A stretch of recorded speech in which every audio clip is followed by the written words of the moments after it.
Alright guys, so I recently put on my new mini apes 14 inch on my 2012 Harley Sportster. So I don't want to make a whole video of doing it since it would have taken too long. So here's a couple tips and tricks from when I did it. First, you need to get your seat off so you can get your tank off. It's really simple. Remove the screw, slide your seat forward, and pop your seat off. The only reason you're doing that so you can get your tank off. A lot of people don't like taking the tank off because they think it's difficult, but it's really easy. There's two bolts, this one and this one. Just take those off, and then all you got to disconnect is you got your reservoir line right there. Just pull that off, no gas should come out. And then right there you have a line that's for all your electrical and your fuel pump. All you gotta do is slide this little coupling up and pull the line off. It should pop right off. You get a little bit of gas come out, very little. You either use your hands or a shop rag to catch it. It's real simple.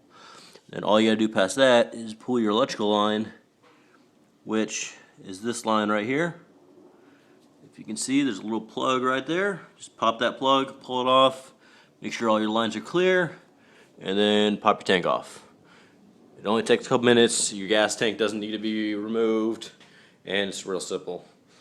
These might be a little hard to get out just because of some Loctite in there. It comes in the factory. You'll be fine. The only real reason to take your gas tank off is the connections for your blinkers and everything are up in here, and they're kind of hard to get to with your tank on there. It just makes the whole job a lot easier if you take your tank off. Alright, so moving on. Alright, start with the throttle lines. Throttle lines are real simple to take off. If anyone's ever done their grips before, it's real simple. Open up your clamshell. It's going to be 2 screws for the clamshell, 2 for this. And keep in mind, you probably want to throw a shop rag on anything you don't want scratched up from anything you might drop. So shop rag on this might be good, shop rag on that might be good. Tape it down just so it doesn't fall off. Shop rag there might be a good idea. Anyway, put your clamshell off, loosen these right here, just make sure they go all the way in, and then come up here, remove your cables, and then cables on mine just snap right out. Some people might have a pin and they pop right out. Trace them through. You have to pull your air air cleaner off. That's real simple. Just on most people's on stock, it'll just be a couple screws. It's once you start pulling pieces off, it gets real simple to figure out what's going on. Can't really see it in there, but your wires go in here. They're real easy to disconnect. Don't really have to worry. Just pull them off the same way you pull your throttle cables off up top, and then feed them through backwards, and you're good to go on that. And then when you go to reassemble them, go ahead and just put them back in the same way you took them out. On mine, the shop gave me 32-inch cables, and they were about 2 inches too short. So, sorry, they gave me 34-inch cables, and they're about 2 inches too short. And then the only options were 36 and 39. I wasn't sure if the 36 were going to fit. I know I said 2 inches, but I wasn't exactly sure. So I just went with the 39. They're a little long. I probably could have gone with the 36. But, yeah, it works out. Once you're done with that, figure it out. And then your brake line, it's a fairly simple procedure. Pull off your reservoir there, open it up. If you have a pump, you can come down here to here and pump it all out. Pump all your fluid out instead of having it leak everywhere. Or you can just dump it from the top. Either way, you're going to get a lot more fluid. If you use a pump to be a lot quicker. Got one of these. They're about $40 on Amazon. Make the whole process a lot easier. Plus, you're probably going to need it when you go to put your new line back on. Yep, just take off your old line, put it back on, good to go. Or, put it back on after you get your handlebars on. Alright, you're going to have all of this set to the side. This is where it gets a little trickier. Your clutch line. You're going to come down here. There's going to be something similar to this on your old bike. Same thing, loosen it all the way up. Come down here, follow your line. Now this cover right here needs to come off. Now, the best way to do that, it would not get fluid everywhere, you got your bike level. So you either put it on a jack, this one right here, which I recently got. I didn't have it when I did the project. I did another way, which I wouldn't recommend, which was I had a scissor jack on the other side, and I used a hydraulic jack, and I jacked it up so the bike sat level. I don't recommend it. I was very stressed the entire time. Thought my bike was going to fall over. But hydraulic jack, floor jack, good idea. Get your bike level, then you can take these screws off. These screws are very easy to strip, so I recommend using the correct size wrench. If you got even a little bit of wiggle room, it's too small, get a good size wrench. T27 I think is what was on here. Like a T25 will fit, but you got wiggle room, T27 fits right in. After that, just take it off. There's a little spring assembly, pull the little spring assembly off. There's a couple videos online that show that spring assembly and how this looks in here. Once you can see a little flathead screw in there. And it's going to look like you can take it off without, removing anything, but you got to remove the whole assembly. Turn the screw all the way to the right, the whole big assembly is going to pop off. Once you turn that screw all the way to the right, and then pretty much you can just assemble it from there. Unscrew this, pull it out, put your new cable in, put the cover back on, make sure a gasket sits right and you're good to go. Yeah, once you get in there, it becomes pretty obvious, but the more level your bike is, the less fluid you're going to lose, the less fluid you're going to put back into the bike. You pretty much don't want fluid around anywhere, all over the place anyway.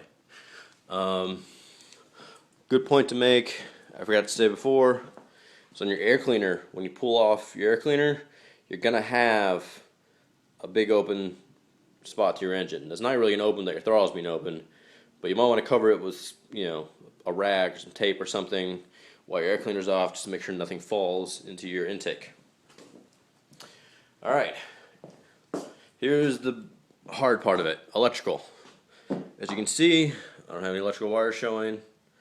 They all ran. I ran them all through the handlebars. Alright, if you order through Harley, you're going to get a kit. They were back ordered in the kit, so I went to Home Depot, got some wire, got some solder, got some shrink wrap, did it myself. It's real simple, just cut the wires, feed it through. Now I recommend you stagger your wire cuts, which what I mean is about an inch between each one. So probably my solder is about, my first solder point for the first wire is here, next one's there, next one's there, next one's there, next one's there. Because your wires bunched together are going to be about that big. Now, if all your solder points and shrink wrap are in the same place, it can be about that big. You don't want that. So you want it to, maintain about the same length all the way down. Otherwise, you're going to make it very hard to route it through. Now, some of my solder points are in the bar, some of my solder parts are out of the bars. Just made it a whole lot easier. Additionally, when you're drilling your holes, your bars will come with a little indent in here. Alright, that's where you're supposed to put your wires through. Now, you're going to want to get your hole as much pointed that way as possible, because if you drill straight in, your wires are going to immediately have to make a right turn. It's going to make it a lot harder to wire it. So as much as you can get your hole pointed this way as possible, the better. Additionally, as much as you can file your hole, the better. So I'm thinking down here. Keep in mind that when you're drilling your holes down here, your instinct is going to be to put them straight down, so that sorry, the camera's a little off there, so that your wires come straight down. But on this bike, it doesn't work like that. They need to go somewhere around here. So I drilled my holes right here because that's where they sit naturally. So I have a little bit of wiggle room to move them forward and back. Because if you put them here, you can't push it any forward anymore. It's already pretty much locked where it's at. So once you route your electrical, 2 holes, 1 for each side, real simple. Then you're good to go. Now, don't make the mistake I made. The wires that come off your switch housing are about 20 gauge. The smallest I could find was 18 gauge. Now, it doesn't seem like a big difference, but it is, because the wires coming out of here were much smaller. The wires coming out of here were only a little bit bigger. That made routing the thing a whole lot more complicated, because everything got a little bit thicker. That little bit of difference made a big difference in the end.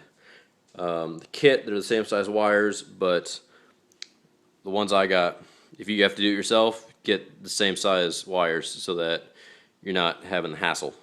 High pressure air and WD-40 are good to do this. Now, don't use high pressure air to spray to go through here, through the bottom of your handlebars, to push the wire through, and take a little bit of WD-40 and put it on the outside of the wire, and that will make it slip through a little easier. Don't spray WD-40 directly into your handlebars, because then you're just going to have WD-40 in your handlebars. And when your wires come out the other side, make sure you clean WD-40 off.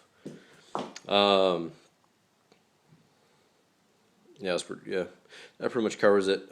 Keep an eye out when you get down to there. I had to use tweezers to pull my wires through. It's a whole long, complicated process. Another thing about that, make sure you have a clean workstation.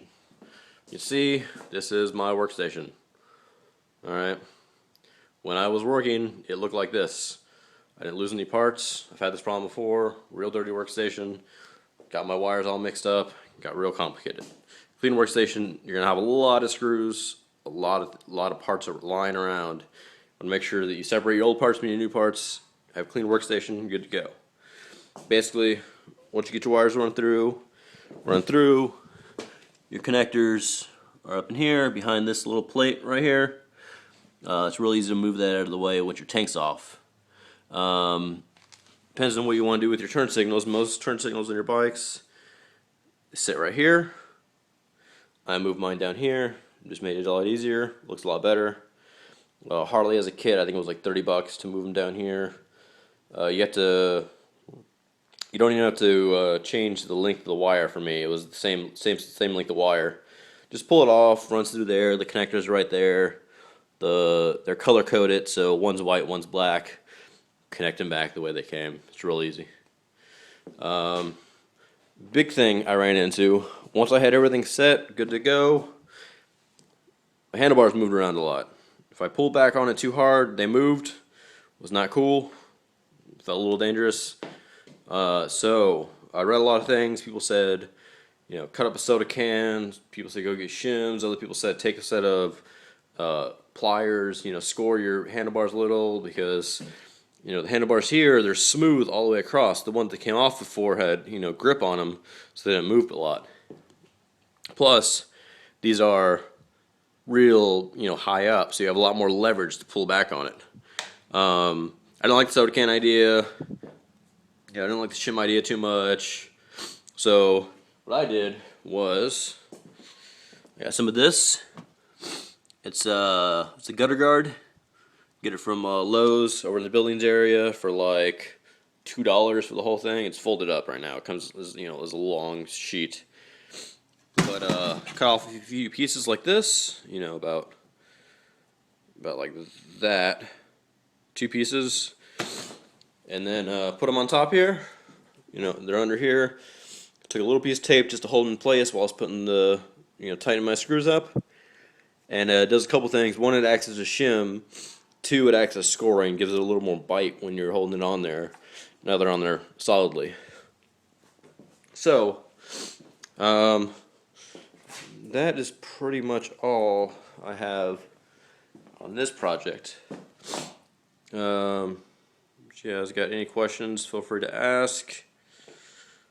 As you can see, looks kind of nice. I mean, it looks better with the seat on, but looks real nice. I like it. Makes it a whole lot more comfortable of a ride. Talk to you later. Have a good one.